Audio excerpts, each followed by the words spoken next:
All right, are we ready? Okay, thank you. Let's roll. Good afternoon, everyone. I call to order our city council meeting scheduled for today, May the 14th. Roll call, Ms. Adams. Mayor Clea McCaw. Present. Vice Mayor Carolyn Flowers. Present. Councilmember Faye Jackson. Present. Councilmember Ken Kilmery. Present. Councilmember Angelica Landry. Present. Councilmember Brian Myers. Councilmember Mark Rodriguez. Present. Mr. Mayor, you have a quorum. Thank you, ma'am. We'll have our invocation by Pastor Jordan Drake and our Pledge of Allegiance by Councilman Rodriguez. Sir, good afternoon.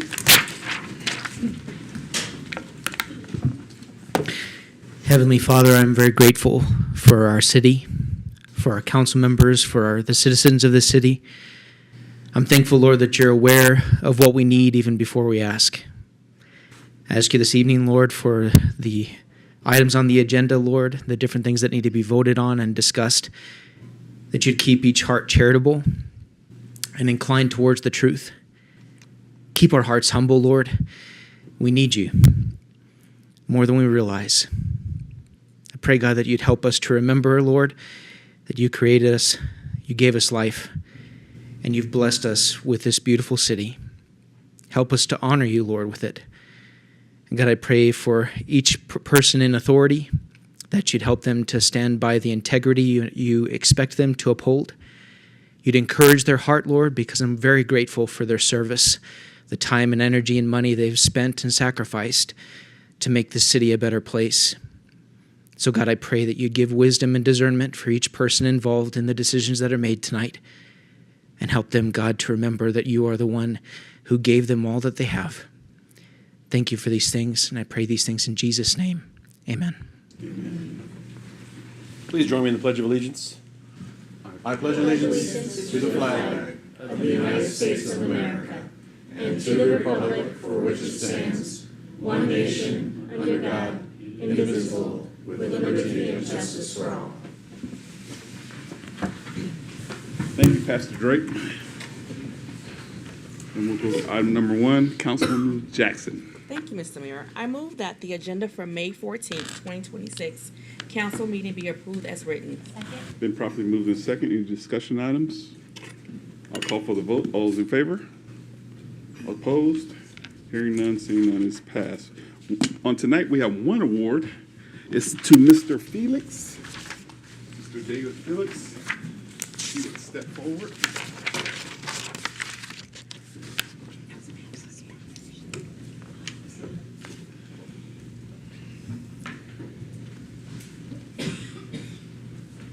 This award is Award of Financial Reporting Achievement, and it's awarded to David Felix, Chief Financial Officer for the City of Sierra Vista.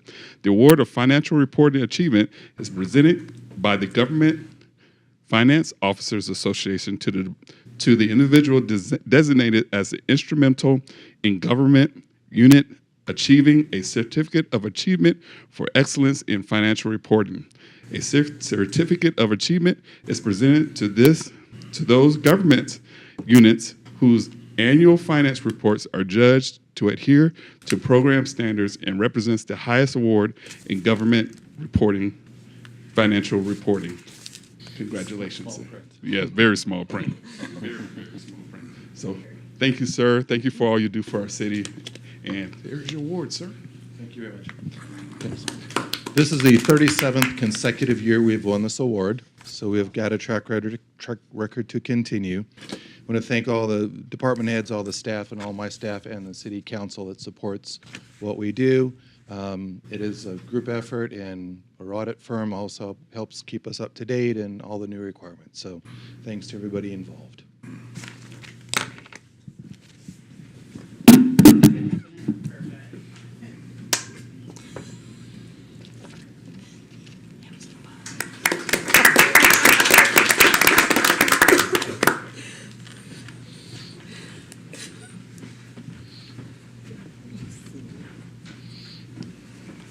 Congrats again. And we'll go to our city manager report, sir. Thank you, Mayor McCaw, members of council. Your next regularly scheduled work session, which will include ongoing discussions regarding the budget, will be Tuesday, May 26th, 3 p.m. here in the council chambers. And then your next regular council meeting will be Thursday, the 28th of May, 5 p.m., also here in the council chambers. A reminder that city offices will be closed for Memorial Day, so refuse service will shift back a day. Mondays will shift back to Tuesday. Tuesdays will shift back to Wednesday, and then back to regular schedule on Thursday and Friday. No special pickups, of course, that week on Wednesday. A number of projects that we're looking at right now. The Sierra Vista Airport main apron rehab, which is primarily funded by Federal Aviation Administration. Bids were due on April 23rd. We received 4 bids, and then we're pending an award from FAA for the winning vendor, and we'll let you know what that cost was and what that is when we get that finished. The Energy Performance Services, or ESCO, contract for wastewater, our wastewater plant upgrade implementation was awarded to Schneider Electric, and of course we have a history of working well with Schneider Electric, and they do specialize in wastewater plant upgrades, so we're pleased to be working with them once again. Some things will be moving very quickly on that. We have to start the solar portion of that, which will generate a lot of energy savings that the plant incurs as part of this project, and we need to get those done by the end of the year. So as soon as the tentative budget is approved, we'll be moving to try to execute those contracts to get that started, and we'll certainly keep you apprised as to what's going on with that as we go through the budget process. The PD parking lot construction was awarded to K&G, and that has started and should finish by the end of June. The annual street maintenance project also was awarded to K&G, and that should be completed by June, and they're out there working as we speak. We have invitation of bids for the FTA-funded pedestrian walkways Phase 2. Those were awarded to Wellcon Contracting, and most of that's going to include sidewalk and right-of-way improvements on the west side, primarily Fab Avenue, Bartow, and Marianne Drive. So we'll see some improvements on the west side from that. The fire station number 2 parking lot expansion construction, if you go out there, looks pretty good. They're almost finished and should be done by early June, I would think. And of course, the Buffalo Soldier Trail shared use path is also almost finished, and they did a very good job. And I'm getting a lot of nice comments about that particular path as well. So that's all I have tonight, Mr. Mayor, and I'm happy to answer any questions you might have. Thank you, sir. Any questions for our city manager? None? Thank you, sir. We'll go to item number 2, Vice Mayor Flowers. Thank you, Mr. Mayor. I move that the consent agenda consisting of the work session minutes of April 21st, 2026, the regular meeting minutes of April 23rd, 2026, Resolution 2026-031, approval of a bingo license for Friends of the Sierra Vista Association, and Resolution 2026-032, designating David J. Felix, Chief Financial Officer, as the person authorized to sign and submit the city's annual expenditure report for fiscal year 27 be approved. Second. Been probably moved second. Any discussion items? I'll make a comment. Yes, go ahead. Yeah, we don't really get bingo license requests very often, so it was quite interesting to kind of see that process. And I did really appreciate having the minutes of the Friends of the Sierra Vista Area Association. It was really cool to kind of see how their organization or their group began and how it evolved, and even kind of seeing how their logo evolved and stuff too. So that was really cool to kind of get a glimpse into that, to see what their purpose and goal is. So appreciate that. And I'd just like to point out that the applicants are here with us in the audience today. They are. Oh, hey. All right. Thank you. Any words? No? Good. Excellent. I'll call for the vote. All's in favor? Opposed? Hearing none, seeing none, it is passed. And bingo. Bingo, yeah. That's it. That part. Go to item number 3, Councilwoman Landry. Thank you, Mr. Mayor. I move that ordinance 2026-004, approval and adoption of Development Code Amendments, Section 151.02.004, definitions, Section 151.10, sign regulations, Section 151.04.002, non-conforming signs be approved. Second. Been properly moved in second. Staff report, Mr. Pergola. Good afternoon, sir. Good afternoon, Mr. Mayor, and good afternoon, members of council. As you recall, the city is proposing amendments to the sign code that includes material standards for permanent signs and extended display periods for banner signs. The definition of permanent sign will now require signs to be constructed of durable materials, which are intended to exist for the duration of the time that the occupant is located on the premises. The allowed durable materials to be used for permanent signs will include masonry, metal, stone, stucco, and other comparable materials approved by the city. The sign code will also identify those materials which are prohibited, such as vinyl, mesh, fabric, and other types of temporary materials.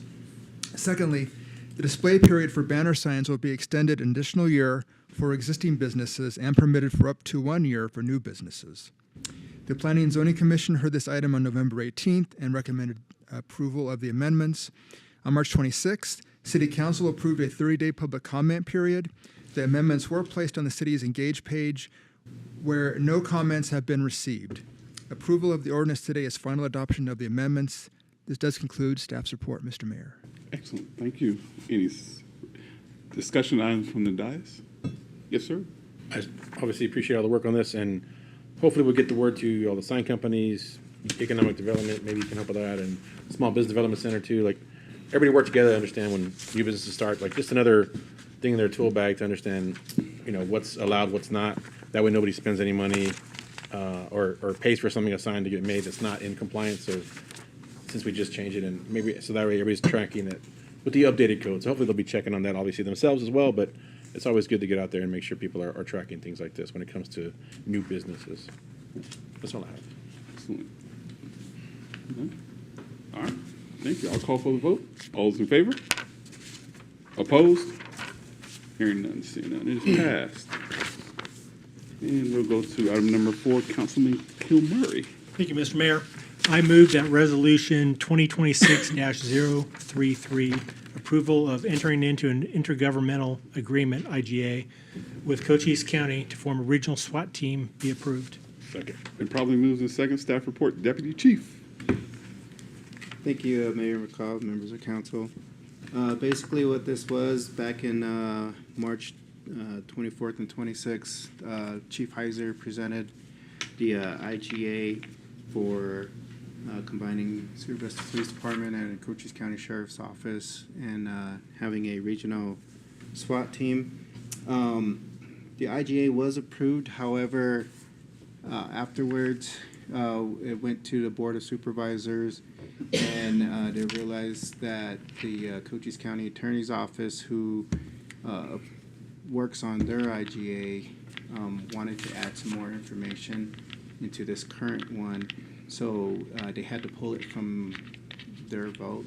So the County Attorney's Office and Nathan Williams actually both reviewed it and approved of it, and it has since been approved by the Board of Supervisors back in April of 21 or April 21st. So we are re-presenting this to you with the updates, and the updates, it's just more wording on the IGA that kind of fits with the policy that both departments agreed upon. All right. Thank you, Deputy Chief. Do I have any questions, comments? Yes, sir. Obviously good to see them working together, whatever we can do to do that. This morning on my walk, I saw the helicopter up, and then I saw all the Bearcats roll by. I'm like, somebody's about to have a bad morning. But it was good to see everything, obviously, always good to see them working together. So seeing them going down BST this morning, I can only imagine the kind of morning someone had. But thanks for all the work on the legal side of this to make sure T's were crossed and the I's were dots. That way it's all good to go moving forward. I'm looking forward to seeing this regional SWAT team grow. Yes, sir. Definitely. Any more comments? I'll call for the vote. All those in favor? Opposed? Hearing none, seeing none, it is passed. Go to item number 5, a presentation of the fiscal year 2025 audit by Baker Tilly. Mr. Felix?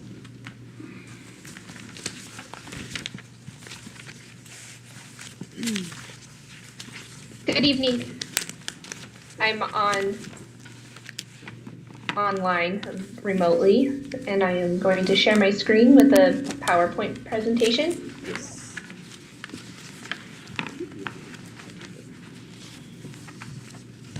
Are you able to see my screen? Yes, ma'am. All right. Well, thank you, Mayor and council members, for having me tonight. My name is Kaylee Lewis, and I'm a senior manager with Baker Tilly, and I am the lead auditor on the city's audit for fiscal year 25. I'm going to show you the results. All right. So we have completed our audit of the financial statements for the city for the year ended June 30, 2025, and we issued our report dated March 27th, 2026. We issued 4 reports. 3 of them are listed here. The first one being our financial statement audit report or independent auditor's report, and we gave an unmodified opinion, which is a clean opinion. The second report that we issued was the Government Auditing Standards Compliance Report, also known as the Yellow Book Report, and we had no instances of non-compliance or any other internal control matters to report, and we had no identified material weaknesses. The third report that we issued was the Federal Grant Single Audit Report, and our major program was the Federal Transit Formula Grant, and we had no findings related to that grant. This presentation that I am giving tonight, it supplements our letter that was dated March 27, 2026, and you received in your council packet as well, or it is available to you. The next slide is talking about our responsibilities as your independent auditor, and our responsibilities include planning and performing the audit to obtain reasonable assurance about whether the basic financial statements are free from material misstatement, and reasonable assurance is defined as a high level of assurance, but not an absolute level of assurance. When assessing the risk of material misstatements of the basic financial statements, whether due to fraud or error, we include an assessment of the city's internal controls over financial reporting. We perform our procedures based on our risk assessment, so we customize all of our procedures based on that risk assessment. We evaluate the appropriateness of the accounting policies used and the reasonableness of the significant accounting estimates made by management, and we form and express our opinion based on our audit about whether the basic financial statements prepared by management are, and with the help of the oversight of those charged with governance, are free from material misstatement, presented fairly in all material respects, and in accordance with accounting principles generally accepted in the United States of America. We perform tests related to the compliance with certain provisions of laws, regulations, contracts, and grants as required by government auditing standards. We consider the internal control over compliance with requirements that could have a direct and material effect on major federal programs to design tests of both controls and compliance with identified requirements. We form and express an opinion based on our audit in accordance with the uniform guidance about the entity's compliance with the requirements described in the OMB compliance supplement that would have a direct and material effect on each of its major federal programs. So in the city's case, the Federal Transit Formula Grant. Our audit of the basic financial statements does not relieve management or those charged with governance of their responsibilities. Continuing on with our responsibilities, we are required to communicate any significant matters related to our audit that are relevant to the responsibilities of those charged with governance, which include any internal control matters. And we did test various internal controls throughout the audit, and we have no reportable findings. We reviewed the qualitative aspects of the city's accounting practices, including policies, accounting estimates, and financial statement disclosures, which are all listed in Note 1 of the ACFR. We are not aware of any significant unusual transactions. No significant difficulties were encountered during the audit. We had no disagreements with management. There were no circumstances that affected the form and content of our auditor's report. There were no audit consultations outside of our engagement team that we are aware of. There were no corrected or uncorrected misstatements, and we have no other audit findings or issues to report.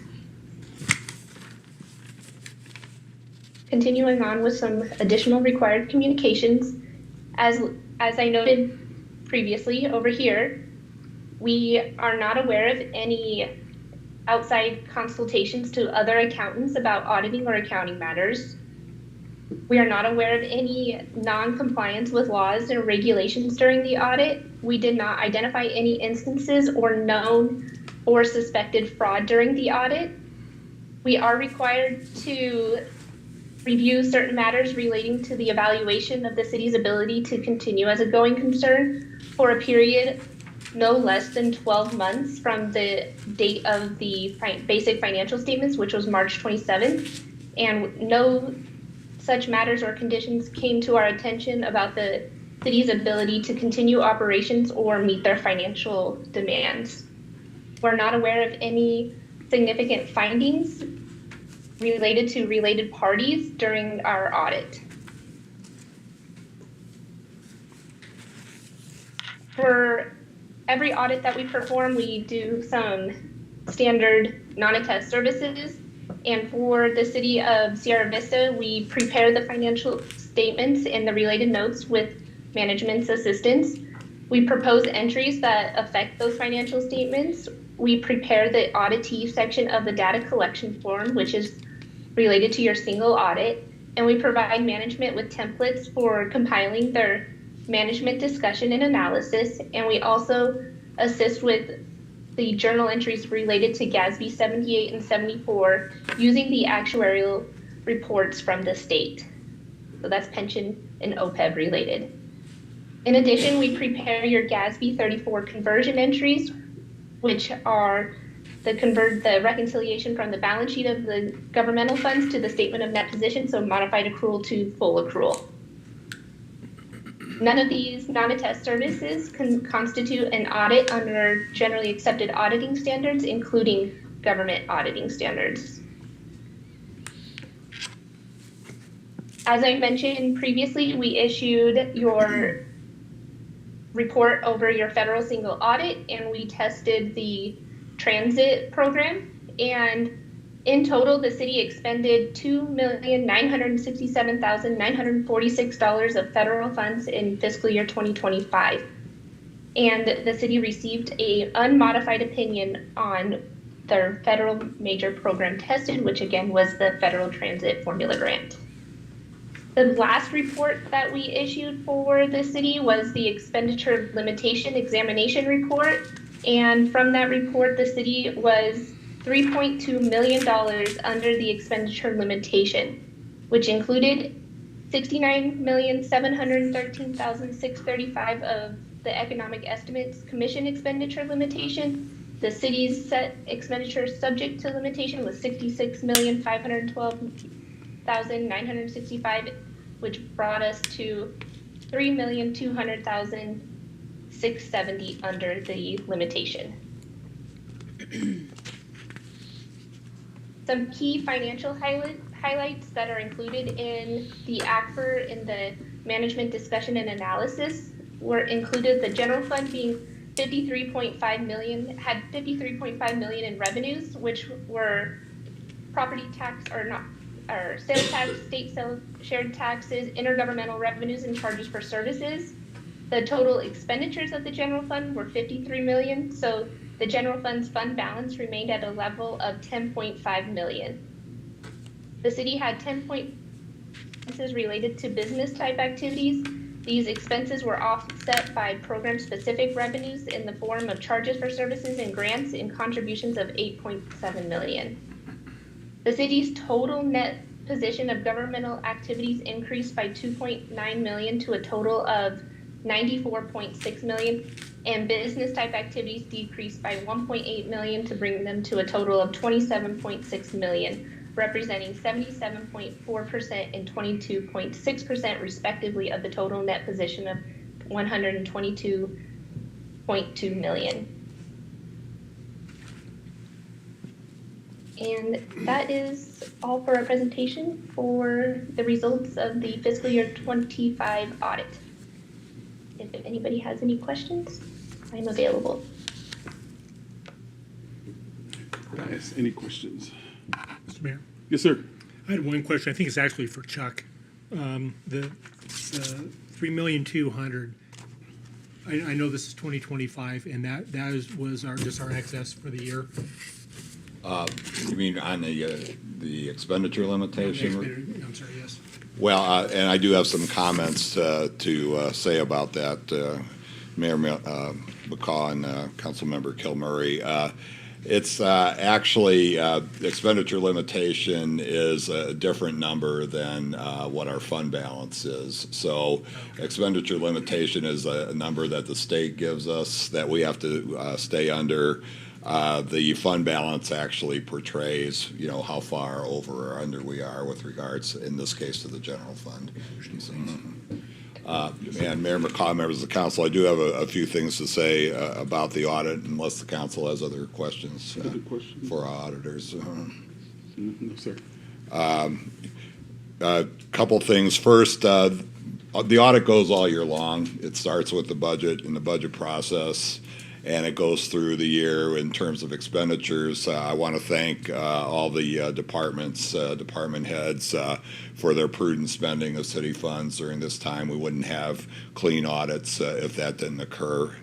We have excellent procedures in place for budget approvals, and those seem to be working very well for us. There are a couple of items in that report, even though it's a clean audit, as we would expect. Sometimes they aren't always, and we appreciate the partnership that we have with the auditors, because I do not view that as like an IRS audit. I view them as partners that help us identify when there are problems with things like internal controls and other issues maybe pertaining to fraud, that we're able to identify them quickly and fix them very fast. So I appreciate Kaylee and Baker Tilly's participation in performing the audit for us. The two problems that I see, one is the fund balance is flat. And while we have a healthy fund balance, we're generally used to, even in difficult times, being able to grow that fund balance. We were not able really to do that last year as a result of flat revenues and higher expenses, of course, watching that. So that's something that bears watching going forward. And then getting back to the expenditure limitation number that Councilman Kilmurray brought up, although we're $3.2 million under, that's kind of an uncomfortably close number, really, even though it's in the millions. And it bears watching, and David and I are watching that number going forward. There are some ways we can mitigate that problem, but it does bear watching. So we'll continue to do that. Otherwise, I want to thank everybody and the council for working with us. 37 years of receiving the ACFR award in a row is a testament to itself. And of course, Dave and Dave's staff just do a great job on it. So appreciate it, Mr. Mayor. Thank you, sir.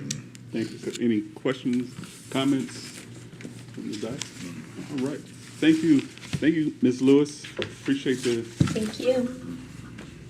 And we'll go to item number 6, presentation by Mr. Felix on the compliance with Arizona Revised Statute 41-1494.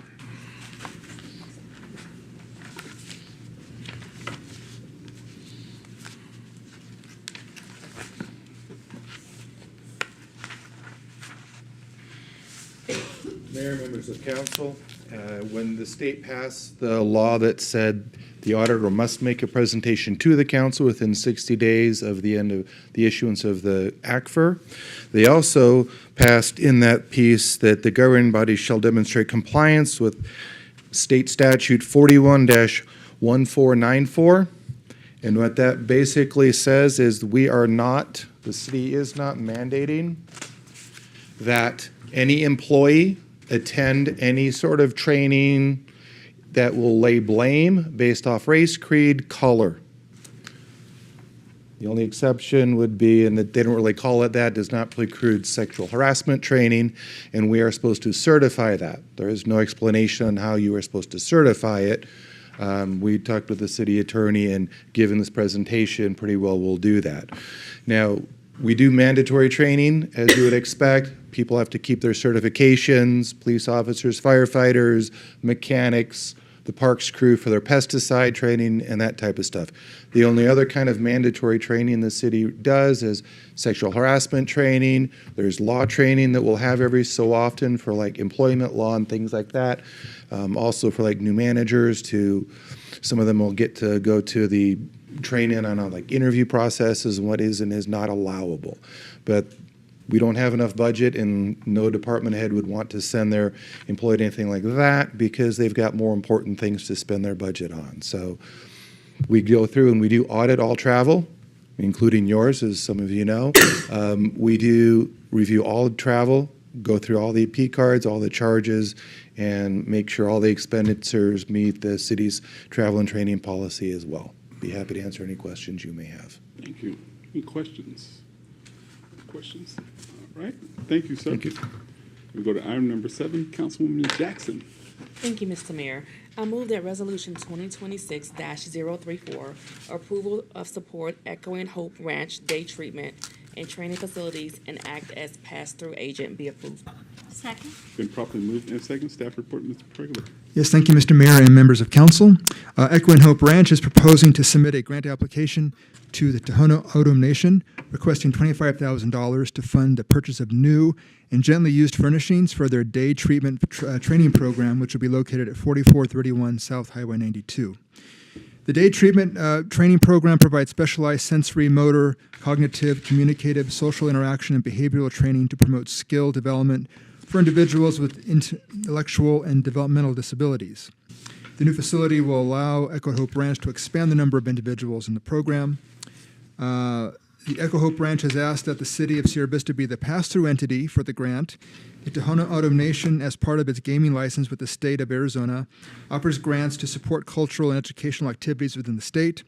It is required that all grants awarded to nonprofit organizations be passed through a governmental agency where the funds will be dispersed to the nonprofit. Hence the reason for the request tonight. This resolution indicates the city's support of the grant and their willingness to act as a pass-through agency. The formal document to complete this pass-through of funding is a grant and aid agreement with the Tohono O'odham Nation. Should the funds be awarded, the final agreement will be negotiated with the nation. The agreement must be executed by the city and the Tohono O'odham Nation no later than November 13th, 2026. Distribution of the funds will occur immediately after the agreement is signed by both agencies. This does conclude staff's report, Mr. Mayor. Thank you, sir. Comments from the council? I'll call for the vote. All is in favor? Opposed? Hearing none, seeing none, it is passed. Tonight we have a call to public. 4 individuals requests to come talk to the council. Our first one is Ms. Kim Depew. Ms. Kim, good afternoon. Ma'am, you have 5 minutes. You'll see a green light illuminated. Once it turns red, your time has expired. Thank you, Mr. Mayor. Good evening, council. My name is Kim Depew. I live in Sierra Vista South, and I want to remind you it's good to change your mind. It proves you're really thinking. There are a handful of us nagging you against the park concept at Fab Avenue. It's always the same in government. Decisions are made, U-turns are impossible. But why? Building another small park in the West End is very underwhelming. Think a moment with me, please. Has the West End remodel been a wild success thus far? No, sorry. How will a park draw citizens to that area? Think instead of a phrase called actionable destinations. Tombstone Brewery, very good. St. Andrews, very good. Landmark Plaza, excellent. The Donut Shop, the ice cream parlor. Actionable destinations. Last year, I sent a missive to you suggesting you build an attractive Old West-style museum complex on the Henry Jones Memorial property. Then move the wonderful little museum housed in the dreary old Ethel Burger Center to it. Include a coffee shop and small retail space. Add a reservable meeting room. This would create traffic on the West End immediately. Your response was that it was all decided. Are you really that inflexible? It's Mr. Valle's fault. He brought it up again. Sounded so much like my ideas I was cheering the newspaper. My husband wondered what was wrong with me. Your response, you all agreed with him enthusiastically, did you not? Is a proclamation the best you can come up with? Doesn't the preservation of the Fort Museum and the Buffalo Soldier legacy deserve a second thought from this council? The city exists because the fort existed first. Don't want to hear it's a money problem. Abandon the idea, the possibility of purchasing the Rothery Center in favor of a museum. I know the school district will have problems unloading that property depending on how the old school was acquired way back when. Encourage and assist the school district to work it out with the state so that a commercial developer can buy it. Sierra Vista needs sales tax and property tax revenues, not more aging meeting spaces. Do not buy the Rothery property. Ethelberger is sufficient, especially if you vacate the museum rooms. Run the city like an enthusiastic business rather than coping with its stagnation. Make investments, not rescues. And remember, it's good to change your mind. It proves your thinking. And I thank you. Thank you, ma'am. Our next one is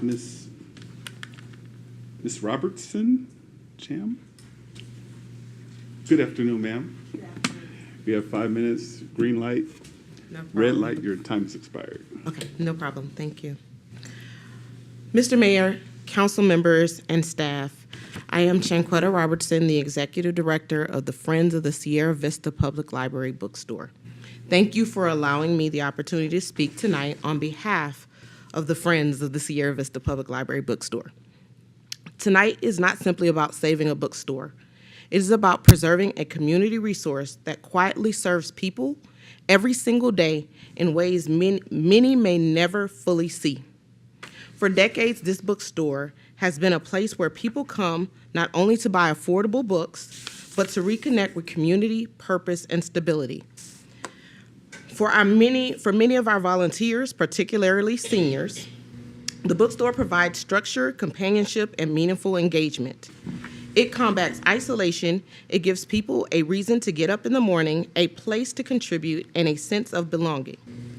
For others, the bookstore has become a place of respite, a safe, welcoming environment where people can spend time without expectation or pressure. In a world where more spaces require money just to exist in them, our bookstore remains open and accessible to everyone. But we serve another important role: workforce development and job readiness.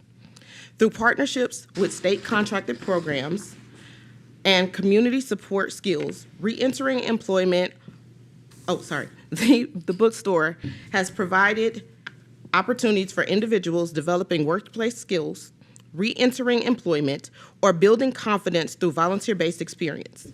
People learn customer service, organization, inventory management, online sales preparation, teamwork, and daily operational skills in a supportive environment.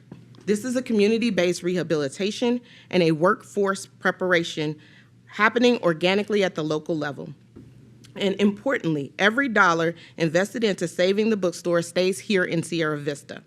It supports literacy, education, volunteerism, workforce experience, seniors, and community connection. We're requesting a contribution from the city of possibly $10,000 to $20,000 because it is not a simple donation. It is the key that unlocks additional resources and capabilities for our nonprofit organization. Your support tonight has the potential to immediately increase its impact. We understand this is a difficult budget environment. We know every request placed before you matters. But we are asking you to consider what would be lost if this bookstore disappears after serving this city for more than 50 years, since 1973. Our community spaces like this are gone. They are extraordinarily difficult to rebuild. This bookstore has spent decades supporting the library and supporting Sierra Vista. Tonight, we're asking Sierra Vista to help support this bookstore in return. Thank you for your time and consideration. Thank you, ma'am. Our next call to the public is Mr. Steve Conroy. Good afternoon, sir. Thank you. Well, Chan gave you a little rundown of what the library actually does for the community. And what I'd like to do is give you the background of why we're here in the first place. Since 1973, the Friends of the Sierra Vista Public Library bookstore has been woven into the fabric of this community. And so for over 50 years, with the last year being our exception, we have provided $20,000 to $50,000 a year to the public library, and it's part of our charter. And this has been each year.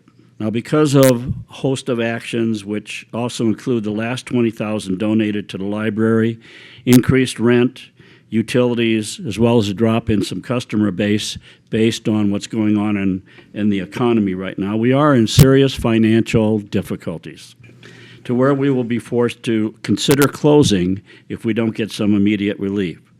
We believe that within 4 to 6 months with our projected online sales that we will be solvent again. But for right now, we are in a critical need for some financial assistance. Now, what have we done to help save ourselves? Well, we've gone to some of our community members and we've gotten some support from them. We started a GoFundMe. We don't have enough information on that right now because it's brand new. We will be going to see our landlord next week to see if we could talk them into doing a deal with reducing our fees. We currently are spending about $10,000 a month for our overhead. And we also went to the Legacy Foundation, and they have granted us $10,000, but they've made it contingent upon us getting another $10,000 from the city. So we're asking you to consider this opportunity to keep the bookstore solvent until we can get our online sales fully developed. Now, the online sales are proving to be very lucrative and will eventually cover our overhead expenses, which then means we can get back into the business of providing the funding to the library, which is part of our charter. So we need an infusion of around $5,000 to $6,000 a month to get us through the next 6 months.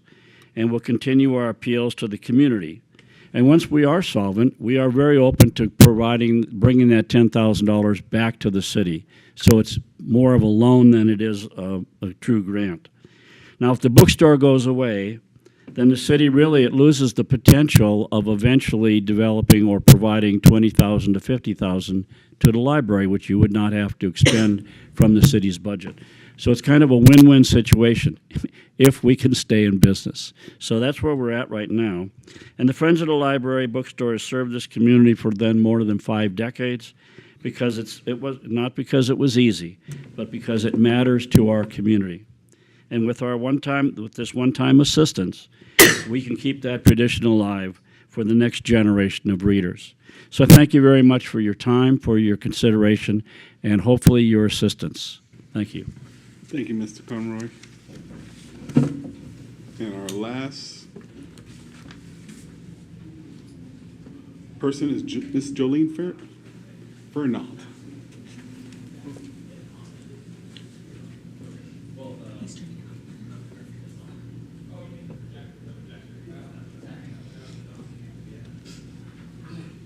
I like to be difficult, No problem. so you'll have to wait for a minute.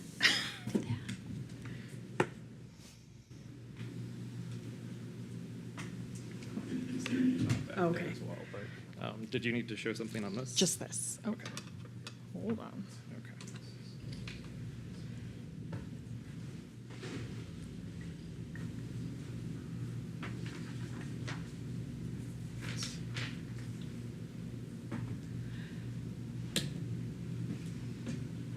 All right. Good evening, Mr. Mayor, council members, and staff. My name is Jolene Fernald, and I am here on behalf of the Avengers Inclusion Organization. I have proudly volunteered with the Avengers for over 3 years and am currently serving in marketing communications and as a buddy. This year marks an exciting milestone as we celebrate the 10th anniversary of the Avengers Inclusion Organization. Over a decade ago, our incredible director, Michelle Henretta, had a vision to create a program focused on inclusion, community, and opportunity. With the support of former Sierra Vista Ponytail president Charles Galerno, that vision became a reality. What began with just 5 athletes has now grown into a thriving organization, serving over 40 athletes who participate in baseball, soccer, bowling, flag football, and ice skating. And we continue to grow every year. As we approach the end of our baseball season, we are excited to host one of our favorite traditions, the Avengers team versus First Responders game. This year's event will take place on Saturday, May 30th at the Domingo Paez Field. Festivities will begin at 5:45 p.m. with the introduction of our athletes, volunteers, local dignitaries, and of course, the national anthem. The first pitch will be at 6 p.m. We would like to extend a heartfelt thank you to Chief Heiser, Chief Jones, and Chief Foster, Sheriff Daniels, the Sierra Vista Police Department, and the City of Sierra Vista Fire and Medical Services, Fry Fire, the Fort Huachuca Fire and Emergency Services, Cochise County Sheriff's Department, and the Department of Homeland Security for their continued support and for always showing up ready to play alongside our athletes. Your involvement means so much to our families and players each year. Our athletes have been practicing hard and are incredibly excited for this game. So Chief Heiser, I know he's not here, so Mr. Lewis, and Chief Jones, consider this your friendly warning. We hope you've been practicing, and be sure to stretch before the game because the athletes are ready. You may definitely want to bring your A game this year. We would also like to invite Mayor McCaw, the City Council, city staff, and the entire community to come out and join us for this fun, family-friendly evening celebrating inclusion, teamwork, and community spirit. For more information about our upcoming game, you can find it on Facebook at Avengers Inclusion Organization or on Instagram at Avengers_inclusion. So thank you so much. Thank you, ma'am. The gauntlet has been laid down. All right. We have comments from the council, started with Councilwoman Landry. Thank you, Mr. Mayor. And since Councilmember Myers is gone, I guess I'll just take his No. time. I'll take his time since there's also no draft tonight, so I figured that would be fair. Just a little bit. It's in big font. You go ahead. Okay. I just wanted to thank everybody that came to the meeting today. It's always really great to see members of the public here. So thank you for being here and for sharing your thoughts and your concerns and invitations and everything. I appreciate that. So first off, I just wanted to congratulate all the upcoming graduates from Cochise College and Buena High School. That's always an exciting time. It's a major accomplishment and it's an important milestone. So I wish all of the graduates the very best as they move into their next phase of their lives, and to keep up the hard work. That's something that you should take time to celebrate with your family, and just kind of soak that in for a little bit before you keep going ahead. I also wanted to highlight the recent 3K pump run that took place a couple of weeks ago. It was really great to see all of the participation from the community, and of course all of the dogs there. I was looking forward to that, and it didn't disappoint at all. It was a really fun event to be a part of, and it felt like a really great balance of people and pups and a lot of things that are going on in the community, the Historical Society, the animal shelter, everything just kind of came together really well as the different presentations that were given. And I wanted to send out a special thank you to the staff and volunteers from the animal shelter, because they coordinated the dogs for the event. They got them ready in the morning. They transported them safely there. They matched them with people that were walking or running. They made sure that they were taken care of afterwards, and then they transported them back to the shelter, which is no small task. I'm sure coordinating all of that stuff. Everybody wanted their dog, especially me. So I really appreciate it. I really appreciate the amount of work that went into that, the organization, and then the care that went into making that event a success the first year. So I'm looking forward to the next year. It'll be even better for sure. I wanted to take this time to remind everybody that many of the dogs in the shelter, they currently have their adoption fees covered thanks to a lot of generous sponsors. It's really great to see how many people that are sponsoring their dog adoption fees. So there's a lot of them that are sponsored already if you're looking to maybe getting a new member of your family. In addition to the adoption opportunities, they offer fostering, which is a really great thing to do if you're maybe here temporarily or you're not really sure if it's a good fit for your family. It's definitely beneficial for the dogs to have a break from the shelter and be in a home with people. something that they really need in their life.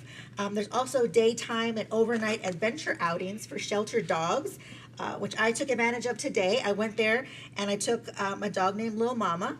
We went for a pup cup and a ride around town. She was really sweet, very happy, very polite dog. She did really well on the ride. She's about 2 years old. She's a Labrador Retriever American Pit Bull mix. She is sponsored already. She's ready for a family to welcome into their home. She's got lots of energy, so if you're looking for a high energy dog, this is perfect. She's ready to be a part of your life. She's adventurous. She would do really good with a secure yard. So if you have a secure yard, maybe this is the one for you. Dogs like Little Mama and the other ones in the shelter, they deserve a chance to find stable, loving homes. And I 100% believe that life is better with a dog. Naps are better, going for ice cream, going for walks. Everything's better with the dog because they love you more than they love themselves. So definitely check it out if you're interested. It'll definitely make your life that much better. And then the last thing is next weekend, or this coming weekend that's coming up at the end, is the Sky Island Summit Challenge. There's only a few spots left, the last that I checked. So this is your chance. If you're on the fence, there's only a few spots, and if it's sold out, it's sold out. So it's a really great event. I look forward to it every year. There's options for 1, 2, or 3 peaks. You get a special passport that you get a stamp and a sticker so you can prove that you went to all the peaks. Depending on your comfort level. So that's a really great time.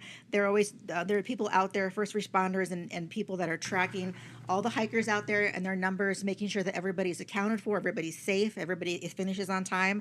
And then when you're done, you get transported to the park, and they have food, beer, fun, all kinds of stuff at Veterans Memorial Park afterwards. So whether you are hiking or supporting somebody, or you're just looking for something fun to do next weekend, I encourage you to check that out.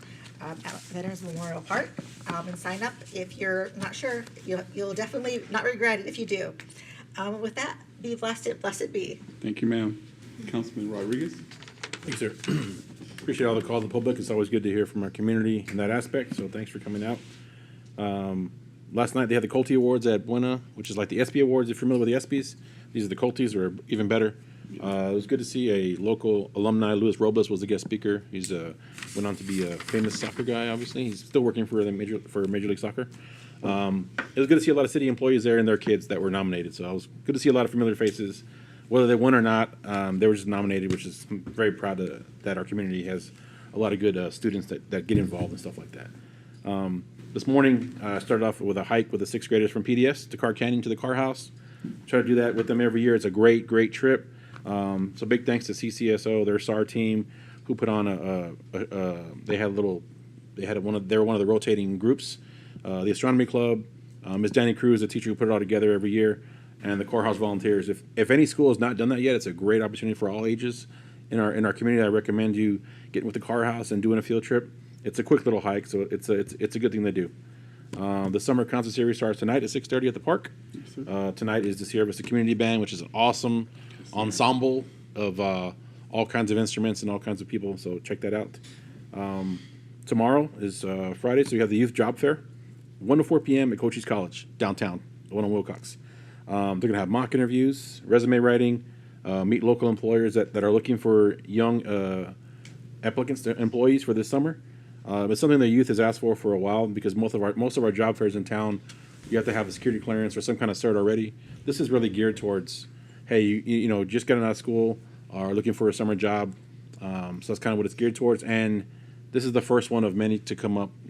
Moving forward, we'll definitely build on it, along with Arizona at Work, who's partnering with us on this. So I'm looking forward to that tomorrow.